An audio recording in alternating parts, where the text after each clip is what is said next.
Hello everyone, this is Bentley. Last week I did a little video talking about hitting 10,000 subscribers on the channel, and there was, if you stayed long enough, a little thing that talked about my great-grandmother Grace, and how she used to breed angelfish a long time ago. My mom can tell me stories of this stuff from when she was a kid, of when my great-grandmother, and yeah, that's my great-grandmother, my mom's grandma, when she grew up with my great-grandmother on this kind of orchard property in eastern Washington, and how grandma bred angelfish. For those who are really astute, they left some comments that they recall her feeding ground hamburger to the angelfish to help them breed. In honor of my grandmother and kind of the special place that angelfish exist in my family, I wanted to lightly talk about the history of angelfish, the pterophyllum species. This is going to be something a little different for this channel. It's not normal. We've got some of the more usual stuff coming up the next couple of weeks, don't worry. But I just kind of wanted to do this because they do hold a really special place in my family and my heart too. It's one of those things where I can't have a tank without having some angelfish somewhere. I've had them since I was a child, and obviously it goes all the way back to my great-grandmother. My family loves angelfish. So let's talk a little bit about the history. Pterophyllum, the angelfish genus, comes from the family Cichlidae. They're cichlids. Most of us know this. The angelfish species originates from the Amazon basin, most especially the Orinoco River. And they were originally scientifically described, at least the Scolari species that we know most commonly, all the way back in 1824 by Schultz. It's a long time ago. Now, from there, we have a couple other species, the Altum and the Leopoldi, that were later scientifically discovered. The funny part is, despite the fact that Scolari were scientifically described all the way back in 1824, the Leopoldi angelfish, the last one to be scientifically described, wasn't described until 1963. Now, in the middle of all this, almost like it's really close to the amount of jumps, is the Altum angel. Probably like the angel that most people really want, which that was described in 1906. So the first recorded angelfish breeding in captivity happened all the way back in 1905, 1 year before the Altum was scientifically described, roughly speaking. And that was in Germany. But we don't see angelfish become more commonly available in the hobby until around 1911 in Europe. Now, it takes a little bit longer before they come to the United States and Canada, but I want you to think about something. The cost for angelfish when they first hit the United States in the aquarium hobby was almost the same as buying a brand new Ford car. So all the way back in the teens, Fords, $700-800, which inflation makes them insane. You know, that doesn't equate very well, but just back then, a ton of money. The amount of money you would pay for a car was what it would cost to get you a couple of angelfish. And that's just regular Scolari. Think about that for a second. Aquariums were these incredible ornate things that often cost thousands of dollars and were more common with things like the aristocracy of Europe, the very wealthy, right? We're talking a lot of money.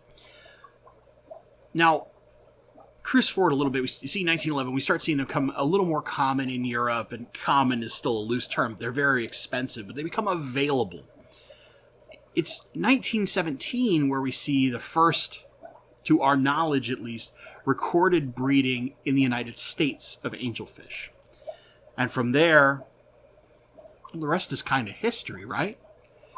I had a question in the comments that asked, like, were angelfish even in the hobby or easy to get back in the 50s, which is, you know, when my grandma was doing stuff, in the 60s, and especially the 60s is when my mom remembers the most, because that's when she was a young child living with her. But, you know, these fish have been around in our hobby for a long time. These were the creme de la creme. The extremely wealthy who had these beautiful, ornate aquariums sought angelfish. And that was just the standard silver angel, the Scolari angel. it isn't until later that we get the Ultims, and now they start. Even those weren't really popular in the hobby for quite a while, right? You can even look at 1824, scientifically described, 1905, first time bred in captivity in the world to known record. And they don't appear in the United States until late teens, right? The first breeding is in 1917. And then later, as we get along, there's some notable names in Paris, London, Munich, New York. These are all the scientists who then furthered the time with angelfish. But the early parts of this hobby are what are something that's very, very interesting. And the bulk of what we understand tends to come from the 60s and 70s. And in some cases, the 80s. But a lot of the most well-known aquarium books that are out there and how a lot of the common knowledge we have today became established was in the 50s, the 60s, and the 70s. And the bulk of it was really in the 60s and 70s, but quite a bit of it does date back to the 50s, when people like my grandmother were keeping fish. Now, my mom likes to joke that, despite the fact that my great-grandmother had fish, she had rats, she had mice, she had cats, she had dogs, she had lizards, she had birds. The cats always ate first, so clearly Grandma loved those the most. But I think if you're figuring out how to breed angelfish, you gotta get a little soft spot in there for our scaled friends, right? It's no wonder that this joker loves the fish he loves. Now, I have Leopoldi angelfish, and you probably think, why aren't you shooting in front of the Leopoldi angelfish tank, Bentley? It's actually really hard to shoot in front of that thing. That's really what it comes down to. But seriously, think about some of that. Scientifically described in 1824. It takes almost 100 years before the fish is first bred in captivity. But then it's not long from there that we get into 1911. They start becoming more common in the hobby. The late teens, mid-teens, now they're hitting the United States. They're as much as a Ford car. And then we get to people like Frank Locke in San Francisco, who's the first major breeder and kind of distributor of angelfish on the West Coast. And this is special mostly because we know his name and we know a bit more about Frank Locke because he was famous for all of his work with Betta splendens, not necessarily angelfish.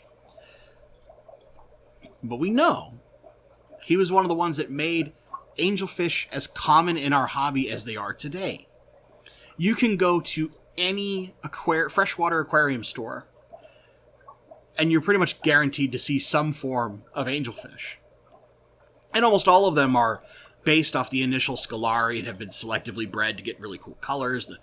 The blues, the koi red angels, the blacks, the marbles, platinums, you name it. Pearl scale? All of those come from extremely humble beginnings when they cost as much as a car.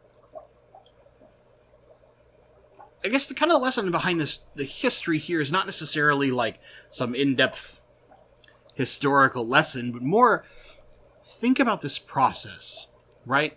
We're extremely blessed nowadays where technology is so much better that fish can be introduced to this hobby very early. We have rainbow fish that are coming into this hobby within the last year from expeditions by folks like Gary Lang and Johannes Graf, etc., etc., etc. Wim, all these names that like are the absolute pillars of that portion of the hobby. Or you have things that have been collected by Project Piaba down in the Amazon basin, or things that are collected by people who go and like literally make their living collecting wild African cichlids off of the Rift Lakes so that hobbyists like us can enjoy these fish. And now you can get fish when they're recently discovered. There's a member of my club who has basically been responsible, in part, of course, for describing several species of cichlids, and I think recently a gourami species. And he's done this all within the last 5 to 10 years. You know, he's been keeping fish for an extremely long time. His gentleman's name is Lawrence Kent. He's absolutely phenomenal. Does some tours every once in a while and does talks. If you ever get a chance to listen to him, he is a phenomenal storyteller. And he has some really cool lessons about fish. But you think about it now, like, we can get a fish within the last 5 years and it will, in small circles, proliferate very, very strongly. Like, one of the most recent additions in the grand scheme of things that now is common in our hobby, right, are things like the reticulated hillstream loaches and these, like, tons and tons and tons of species of Plecostomus, some of which, like, have seemingly come out of nowhere in the recent last decade, but now they're becoming common in our stores.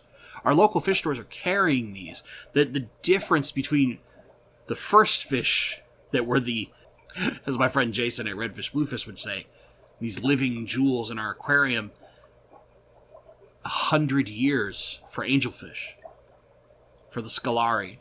And it was 140 years before we even scientifically described Leopoldi angelfish. Leopoldi angelfish have only been described for just under 60 years. And now, they're fairly common to get in an aquarium store or through a distributor. You can buy them online at places like Aquabid. But way back then, in the history, the people who built our hobby, who made these things happen, who would pay the price of a Ford automobile. Could you imagine paying, like, the cost of a Ford Focus to buy a couple of fish?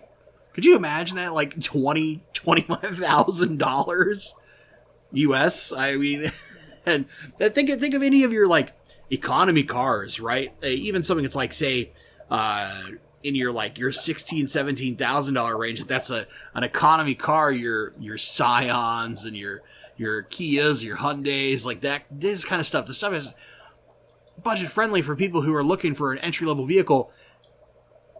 People paid the almost equivalents to that kind of money. And yeah, I know it's not the same equivalents. I know. But a car for a couple of fish. Think about how special those must have been back then. And now they're in every store.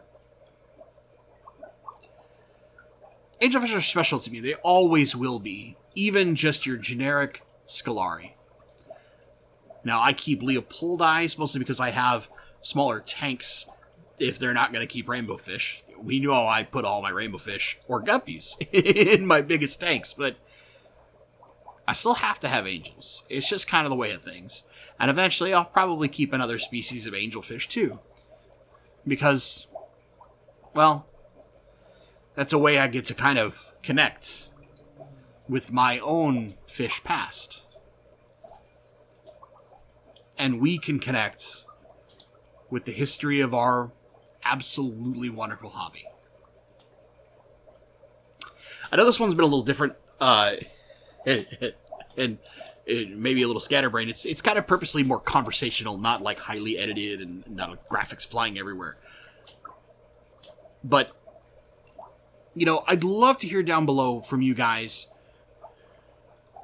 Do you want a video like this every once in a while? Something where we look at a part of the history of our hobby, not necessarily in depth.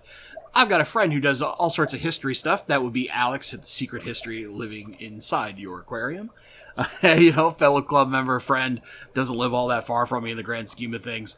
But, you know, I kind of like diving into these things because this is one that was personal to me, right? I think the next one would probably be rainbow fish, right? Yeah, but then that's what Gary Lang's for. But this is personal, right? Angelfish have been in my family for a very, very long time. And I can even remember when I was getting back into the hobby, every time my mom would come over and not see an angelfish, she was like, "Where are the angelfish? How come you don't have an angelfish yet?" And I'd always be like, "Well, wait, there's a certain kind I want. They haven't come into my local store yet." And when they came, those Leopoldis, they got their own tank. Now, granted, I've had other stuff live with them, but they're the primary focus in that tank. Because deep down, angelfish are special to my family. And I kind of wanted to tell just a little story. I know this is not the usual tip video, that's what everybody loves, but if you enjoyed this, give it a little like. Let me know down in the comments if you enjoyed this.